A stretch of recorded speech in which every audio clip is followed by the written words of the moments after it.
hello everybody. This is Neiman again with my second YouTube video for my 2018 Appalachian Trail thru hike. I'm still testing out the quirks of recording, editing, and posting videos solely from my phone, since that's what it's going to be like on the trail. So I wanted to test out a few more of these before I head out on March 1st to begin the hike.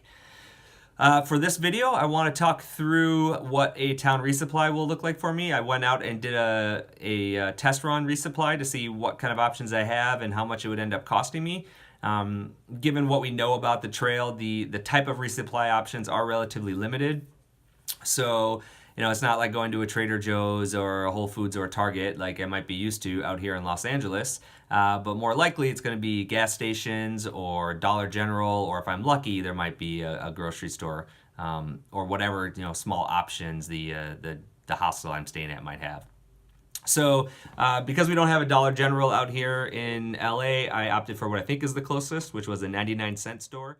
It was very large, so hopefully they're about that big out on the East Coast as well. We'll wait and see. But I wanted to walk you through what I found, how much it's going to end up costing per day, and what kind of options were available. I'm going to be doing resupply only about half the time when I'm on the trail. I've actually created resupply mail drop boxes that are going to meet me about once a week along the trail. Pick one up. It's going to have 4 days of food in it. And once I run out of those 4 days of food, then I hopefully will be walking through a town, a trail town that will have one of these places to resupply. So my plan that I've set up allows me to do this very easily, but every plan goes out the window once you start. So we'll see how well I can hold up with these types of plans once we're actually out there hiking. All right, so let's get through it. So looking at my breakfast option, I was able to find my favorite, which is instant oatmeal. So I'm usually going to be doing either instant oatmeal or granola or cereal. I know a lot of people do the honey buns and Pop-Tarts. Not really big on that myself. So these were a package of 6 for $1. So 2 of them at 33 cents came in with 260 calories. Not too bad. Just add water. Hot water if I feel like it. Cold water if I am lazy. They have instant coffee also, which is a staple for me. So I'll do a couple packs of the instant coffee. Again, hopefully hot water if I feel up to it in the morning. All right, then after breakfast, the snacks throughout the day, leading up to lunch, I basically just do trail mix or candy bars and things. So they had very limited trail mix options. This actually was the hardest thing I was looking for. It was the hardest thing to find. Because I could get peanuts, or I could get almonds, or I could get this, which was basically just peanuts and raisins, and that was it. So I'm guessing trail mix is going to be a little bit easier to find out there. But this bag here was $1, and it's about 5 ounces of trail mix. So that's a pretty good heaping for one day. And then with that, we'll go candy bar. Snickers bar was only 79 cents here, and it was, it's about 250 calories. All right, so moving into lunch.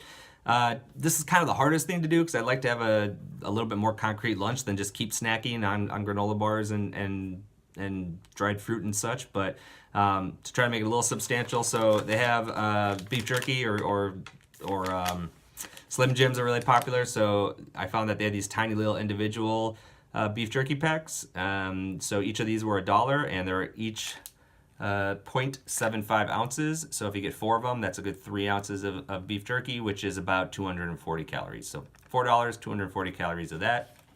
To go with it, we'll bring in some dried fruit. I'm a huge fan of anything that's fruit-based or fruit-flavored when I'm backpacking. So some dried apricots here. This package, again, just $1.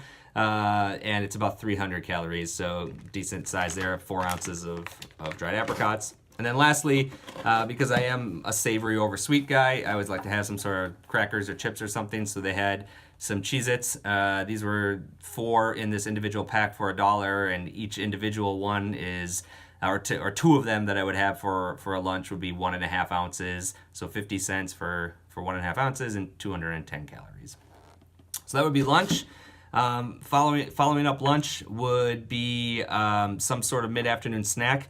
I thought I grabbed it, but I must have missed it in my checkout. But I found what I liked normally would be some sort of energy bar or Cliff Bar or protein bar, but they had none of that. I would hope that these would be more common out on the East Coast, but I had nothing at the 99-cent store in LA.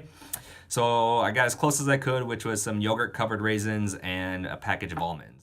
So those two things combined, $2 there, about 500 or 600 calories, depending on what it was. I tried to do some research on it.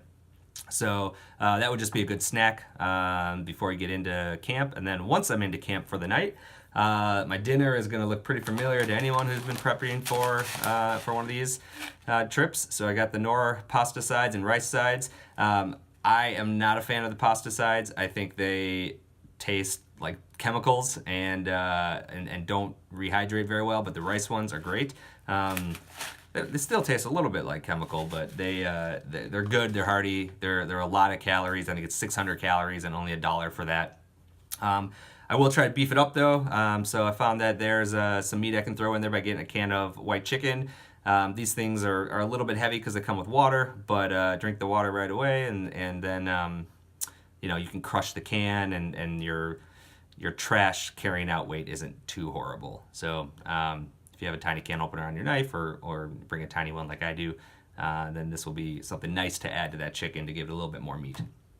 In addition, just to kind of round out the dinner, I like to have some crunchy, salty things to go with it also. So we'll do some corn chips. These are also a big favorite of anyone backpacking. I can't tell you how many times I mentioned I'm bringing corn chips that someone says, oh, they're a fire starter also. Yes, they are an emergency fire starter. You can use corn chips if you need. But they also just taste good, so I recommend, anytime you can find some, throw them into your pack for that reason. These were cheap. These were 39 cents for this small, basically 1 ounce bag, so I grabbed 2 of those for an extra 360 calories. And then lastly, I like to round out dessert on every meal, just to have something extra. I will imagine I'll probably eat these during the day. They're not going to last till dinner, but just in case, I like to have it. So some grandma's cookies, peanut butter flavored, are my favorite. $1, 400 calories. Really not bad to have that as kind of a nice end to your hike. So all of that combined comes to about $12.50, give or take. But it does hit me right at my range of 4,000 calories. So that is a total of 4,000 calories for the day. We'll see how well I do with that much calorie intake. I might need more, but to start out, that feels right. And $12.50 a day for resupply food also feels right. I want to keep that under $15. So all in all, not too bad. I wish there were a few more healthier options, but if it's anything like the 99-cent store at any of these Dollar Generals or gas stations around, I feel like I'll be sitting pretty well. So that's it. Thanks for watching. Again, I do have breakdowns of all of my meal plans on my website. If anyone wants to see any of the individual backpacking meals that I've created for different trips that I'm reusing, repackaging for this trip, please do take a look there. I walked through it extensively. And I will do a couple more videos before the hike starts on March 1st. I'll do a walkthrough of my hammock tent setup. I will do a walkthrough of some of my camping hacks if I have time. Just some fun things to get going and really to help kind of finalize my practice of creating these types of videos for you. So thanks for watching, and if you have any other questions, feel free to leave a comment below or check out my website at hellonieman.com. And all right, thanks for watching. Talk to you later.